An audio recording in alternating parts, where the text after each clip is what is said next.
तेरी मेरी कहानियाँ से सभी अपडेट पाने के लिए बेल आइकन दबाएं। आज की कहानी है, पिताजी आपकी समस्या क्या है? बहू आज खाना मिलेगा या नहीं? सुरेंद्र जी जो काफी समय से खाने की प्रतीक्षा कर रहे थे, आखिरकार बहू से पूछ लिया।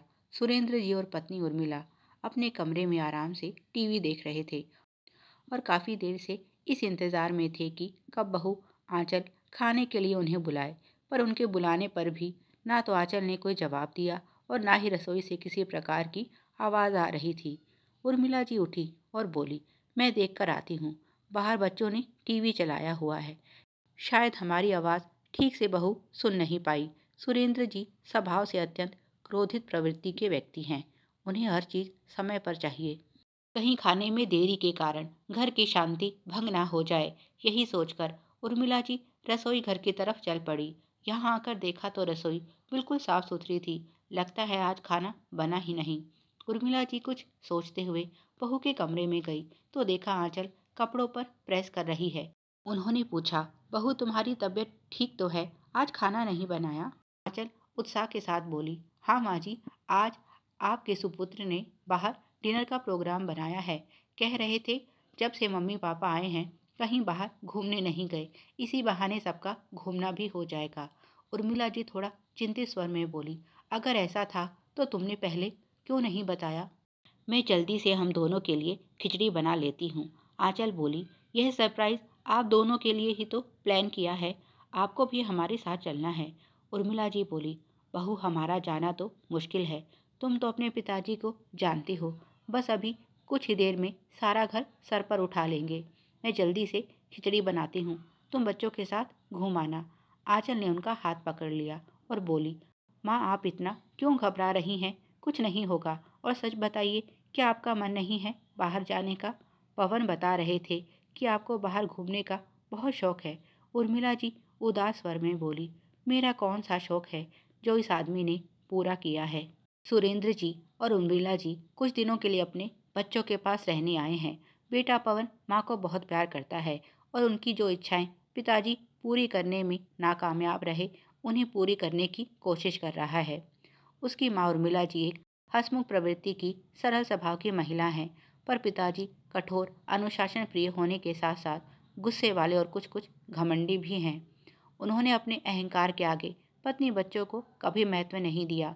उर्मिला जी ने भी अपनी किस्मत से समझौता कर लिया और खुद को पूरी तरह से बदल लिया। आज इस उम्र में आकर भी बात बात पर वह पत्नी का अपमान करने से बाज नहीं आते। उनकी इन हरकतों से उर्मिला जी को दुख तो बहुत होता है, पर उस समय बच्चों के कारण चुप रही और अब यह सोचकर चुप रह जाती हैं, जब पूरी जिंदगी इस आदमी के साथ समझौता करने में निकाल दी, अब बुढ़ापे में क्या अलग रास्ते पर चलना। अब तो उन्हें अपनी खुशियों के साथ समझौता करने की आदत सी हो गई है।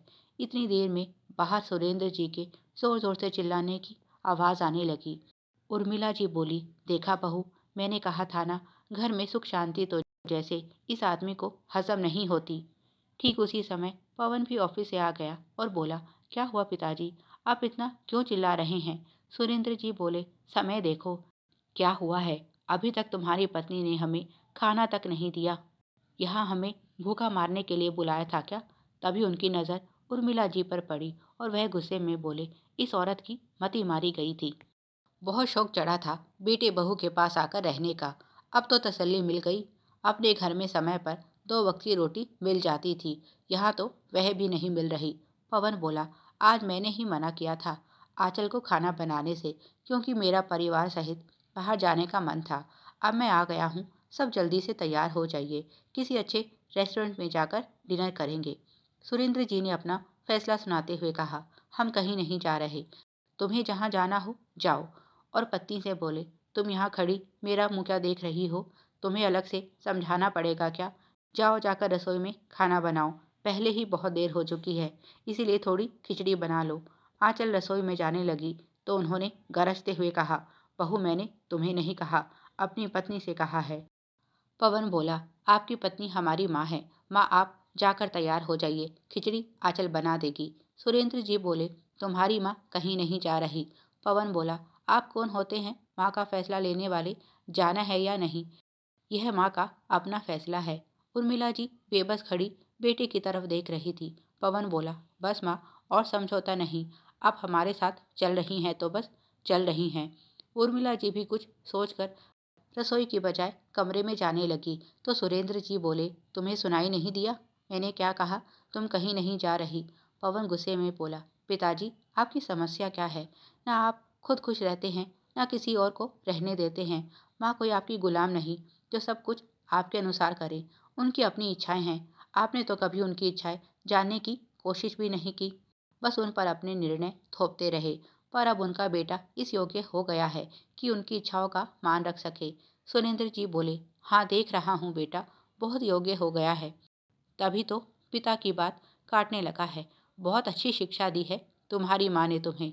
पैसा उड़ाना और बाहर घूमना फिरना यही जिंदगी नहीं है बेटा। इस पैसे को संभाल कर रखना सीखो, मुश्किल समय में यही काम आता है। पवन बोला, शायद हम दोनों में यही अंतर है। आपके लिए पैसा परिवार से ऊपर है, पर मेरे लिए पैसा सिर्फ मेरे परिवार की खुशियों को बढ़ाने का एक जरिया मात्र है। मैं उन्हीं के लिए तो कमा रहा हूँ। अगर फिर भी उन्हें छोटी छोटी खुशियों के लिए तरसना पड़े तो क्या फ़ायदा है मेरा इतना कमाने का। मैं अपने परिवार से प्यार करता हूँ, इसीलिए उनकी छोटी छोटी खुशियों का भी ध्यान रखता हूँ। सुरेंद्र जी बोले, मैंने अपने परिवार पर फिजूल खर्च नहीं किया तो इसका मतलब क्या मैं उन्हें प्यार नहीं करता? पवन शिकायती लहजे में बोला, आपके पास हमारे लिए समय ही कब था जो फिजूल खर्ची होती? सुरेंद्र जी घर में सबसे बड़े थे, जाहिर है जिम्मेदारी भी उन पर थी। दो छोटे भाइयों की शादी, नौकरी और दो बहनों की शादी, सभी कुछ तो उन्होंने ही किया।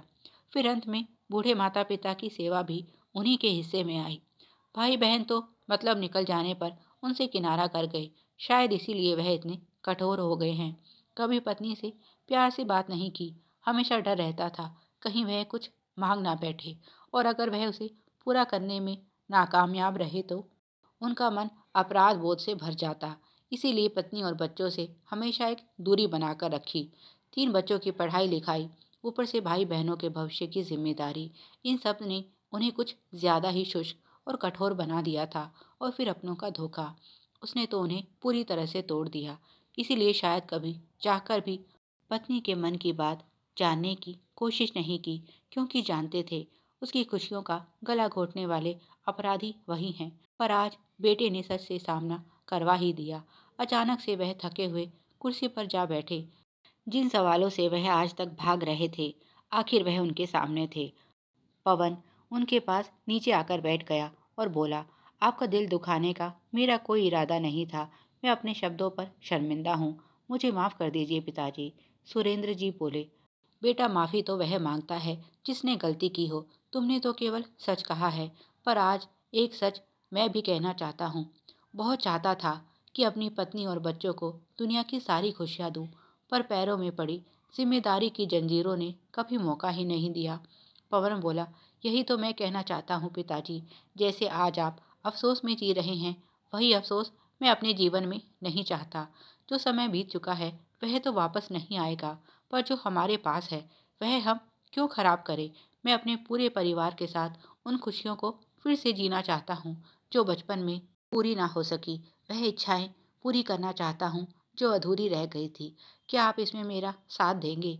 उसने खड़ा होकर पिताजी की तरफ दोनों हाथ बढ़ा दिए और सुरेंद्र जी ने मुस्कुराते हुए बेटे के हाथों में हाथ दे दिए। यह देखकर उर्मिला जी और आंचल दोनों की आंखें नम हो गई। कुछ देर बाद पूरा परिवार गाड़ी में बैठकर सब अफसोस भुलाकर आज की खुशियां अपने दामन में समेटने के लिए निकल गया। प्यारे दर्शकों, आप सभी की सुविधा के लिए चैनल पर सैकड़ों कहानियाँ विभिन्न प्लेलिस्ट के रूप में उपलब्ध हैं। उन्हें भी पढ़ें और अपना प्यार दें।